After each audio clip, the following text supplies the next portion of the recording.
Hello, എല്ലാവർക്കും പുതിയൊരു വീഡിയോയിലേക്ക് സ്വാഗതം. അപ്പോൾ ആദ്യമായിട്ട് ചാനൽ കാണുന്നവരാണെങ്കിൽ ചാനലൊന്ന് സബ്സ്ക്രൈബ് ചെയ്യുക. തൊട്ടടുത്തുള്ള ബെൽ ബട്ടണും കൂടി അമർത്തി വയ്ക്കുക. അന്നേരം ഞാനിടുമ്പോൾ വീഡിയോസ് ഇടുമ്പോൾ തന്നെ നിങ്ങൾക്ക് നോട്ടിഫിക്കേഷൻ. അപ്പോൾ ഇന്നത്തെ വീഡിയോ എന്താണെന്ന് വെച്ചാൽ നമുക്കൊരു ചിറ്റ് ചാറ്റ് പോലെ സംസാരിക്കാം. കാരണം എല്ലാവരും എൻ്റെ വീഡിയോസ് കാണുന്നവരാണ്, എൻ്റെ ഷോർട്സൊക്കെ കാണുന്നു, എൻ്റെ ലൈവിൽ വരുന്നു. പക്ഷേ എന്നെക്കുറിച്ചിട്ട് ആർക്കും ഒന്നും അങ്ങനെ ഡീറ്റെയിൽ ആയിട്ട് ആർക്കും ഒന്നും അറിയില്ല. അപ്പോൾ നമുക്ക് ഇന്ന് അതിനെക്കുറിച്ചിട്ട് പറയാം. അപ്പോൾ എന്നാണ് കൂടുതൽ ആൾക്കാർ ചോദിക്കുന്നത് എൻ്റെ പേരെന്താണെന്നുള്ള കാര്യമാണ്. അപ്പോൾ എൻ്റെ പേര്, ചാനലിൻ്റെ പേര് തന്നെയാണ്, രാധിക എന്നാണ് എൻ്റെ പേര്. അപ്പോൾ എൻ്റെ വീടെന്ന് വെച്ചാൽ എൻ്റെ വീട് കാസർഗോഡാണ്. അപ്പോൾ ഞാൻ കല്യാണം കഴിച്ചിട്ട് ഇപ്പോൾ വന്നത് കണ്ണൂർ. എൻ്റെ ഹസ്ബൻഡിൻ്റെ വീടാണ് കണ്ണൂർ. അപ്പോൾ എൻ്റെ ഹസ്ബൻഡിൻ്റെ പേര് ഷൈജു എന്നാണ് കേട്ടോ. അപ്പോൾ ഷൈജുവിൻ്റെ വർക്ക് എന്താണെന്ന് വെച്ചാൽ പെയിൻറ്റിങ് ആണ്. അപ്പോൾ ഷൈജു കുറേ വർഷമായിട്ട് പെയിൻറ്റിങ് വർക്ക് കണ്ണൂർ ചെയ്യുന്നു. അപ്പോൾ കണ്ണൂർ ടൗണിലാണോ എന്ന് വെച്ചാൽ അല്ല കേട്ടോ. കണ്ണൂർ ഇരിക്കൂർ എന്ന് പറയുന്ന സ്ഥലത്താണ് ഷൈജുവിൻ്റെ വീട്. അപ്പോൾ ഞാൻ കാസർഗോഡ് തന്നെയല്ല, കാസർഗോഡ് നിന്ന് ഒരു 1.5 മണിക്കൂർ യാത്രയുണ്ട് നമ്മുടെ നാട്ടിലേക്ക്. അപ്പോൾ അടൂർ എന്ന് പറയുന്ന സ്ഥലമാണ്, കർണാടക ബോർഡറായിട്ട് വരും നമ്മുടെ സ്ഥലം.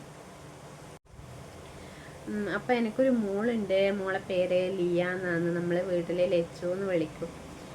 അപ്പോൾ കുറേ ആൾക്കാർ ചോദിക്കും പിന്നെ കണ്ണൂർ എന്നാണ്, കാസർഗോഡ് എന്നാണ്, അങ്ങനെ കുറേ ഡൗട്ടുകൾ എല്ലാവർക്കും പറയലുണ്ട്. അതുകൊണ്ടാണ് ഞാൻ ഇങ്ങനൊരു വീഡിയോ ചെയ്യുന്നത്. അപ്പോൾ കാസർഗോഡ് നിന്നും കല്യാണം കഴിഞ്ഞ് വന്നതാണ് ഞാൻ കണ്ണൂരിലേക്ക്. അങ്ങനെയാണ് ഞാൻ കണ്ണൂർക്കാരിയായത്. അപ്പോൾ കുറേ ആൾ ചോദിക്കും നിങ്ങളെ എവിടെയാണ്. അപ്പോൾ ഞാൻ പറയും കണ്ണൂരാണെന്ന്. അപ്പോൾ കണ്ണൂർ ഇല്ലല്ലോ എന്ന് ചോദിക്കും കുറേ ആൾക്കാർ. അതുകൊണ്ടാണ് ഞാൻ പറയുന്നത് എൻ്റെ വീട് കാസർഗോഡും ഹസ്ബൻഡിൻ്റെ വീട് കണ്ണൂരുമാണ് കേട്ടോ. അങ്ങനെയാണ് നമ്മൾ കാസർഗോഡും കണ്ണൂരും തമ്മിലുള്ള ഒരു ബന്ധം. അപ്പോൾ ഇത്രയൊക്കെ തന്നെയുള്ളൂ പറയാനായിട്ട് എന്ന് തോന്നുന്നു എനിക്ക്. ഇതൊക്കെ തന്നെയാണ് ആൾക്കാരുടെ ഡൗട്ട്. അപ്പോൾ അത് കൂടുതൽ നിങ്ങൾക്ക് എന്തെങ്കിലും അറിയണമെങ്കിൽ കമൻറ്റ് ചെയ്താൽ മതി. അപ്പോൾ ഞാൻ അതിലോട്ട് നിങ്ങൾക്ക് പറഞ്ഞു തരാം എന്താണ് സംഭവം, എങ്ങനെയാണ്, അങ്ങനെ സംഭവങ്ങളൊക്കെ ഞാൻ പറഞ്ഞു തരാം. അപ്പോൾ നിങ്ങൾക്ക് കൂടുതൽ ഡൗട്ട് എന്തൊക്കെ ഉണ്ടെങ്കിൽ നിങ്ങൾ എൻ്റെ കയ്യിൽ കമൻറ്റ് ചെയ്യും കേട്ടോ.